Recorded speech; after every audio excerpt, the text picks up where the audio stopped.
So you're thinking about having nose filler and you have a ton of questions.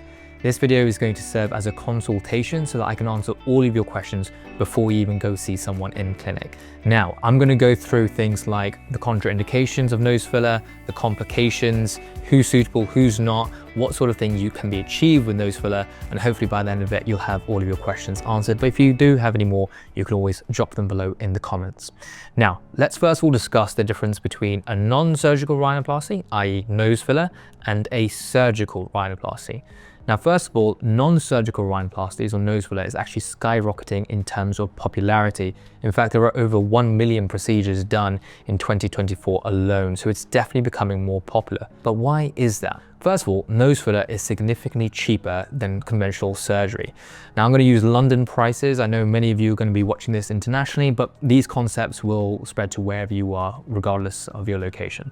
Now, a nose filler in central London will cost you somewhere between £350 and £550, whereas a surgical rhinoplasty can set you back anywhere between £7,000 and £12,000. So it's definitely more expensive to go for the surgery. The second thing to consider is how invasive it is. Nose filler is done with a very, very small needle, whereas with surgery, there is a lot of recovery involved because you're using a scalpel and there can be a lot of bruising. In fact, in some cases, it can take up to 1 entire year for the nose surgery to fully settle down. Whereas nose filler, the longest downtime that I've seen is maybe 3 or 4 days because of a small amount of swelling. The other thing that you need to consider for nose surgery is the risks. Now, when you have nose surgery, you have to go under a general anesthetic. And obviously there are certain risks associated with that, which you just don't get with nose filler.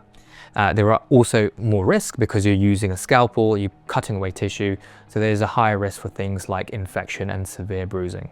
The other thing you need to consider is how long the procedure takes. Nose filler take maybe 10-15 minutes compared to nose surgery, and it can take several hours under the knife. You also need to think about how accessible it is. There's not many surgeons out there who do offer nose surgery, but there's lots of practitioners who can offer nose filler. To be fair, there's not as many people who can do it very well, but there are a lot of practitioners out there. It's your job to find someone who you trust. My name is Dr. Roche. I'm a non-surgical rhinoplasty specialist. I've performed well over 1,500 procedures, and I also teach my nose filler techniques worldwide. Now let's go through some of the things that can be achieved with nose filler. The first category is straightening the nose. If you have a dorsal hump, it's essentially when the nose is not completely straight because part of the bone is protruding too much, creating a hump appearance of the nose. One can simply place filler above or below the bump in order to create a perfectly straight line. And I have to say that's probably the most common indication for nose filler. The second thing is having a droopy tip of the nose that has a convexity to it and that droops downwards rather than going upwards. Now, the ideal standard of beauty for a female is to have a nasopiltral angle of 110 degrees, whereas a man, it's more like 90 degrees. So lifting the tip often creates a more attractive appearance to the nose. Number 3 is a deviated septum. Sometimes our spine of the nose can be skewed off to one side. If we place filler on the other side, it can create the impression of a perfectly straight nose. And lastly, we can build an entirely new bridge of the nose if you have a very flat bridge.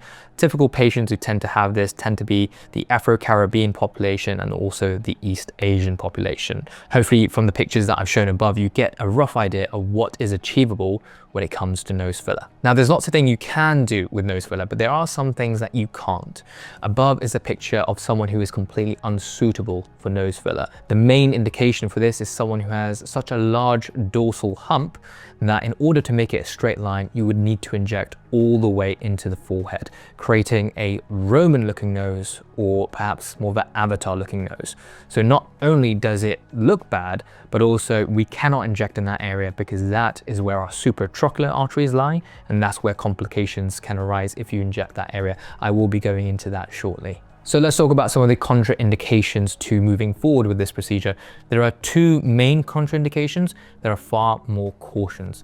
The contraindications, at least in the UK, are being under 18. It's illegal to treat anyone under the age of 18 with dermal filler. And the other contraindication is if you're pregnant or breastfeeding. Now, unfortunately, some patients have come to my clinic not knowing they were pregnant, and I have treated them and they've been absolutely fine. The reason why we cannot treat these people is because there have been no studies to see whether dermal filler or indeed Botox can affect the fetus. It's a non-compulsory medication, and that's why there have been no studies on it.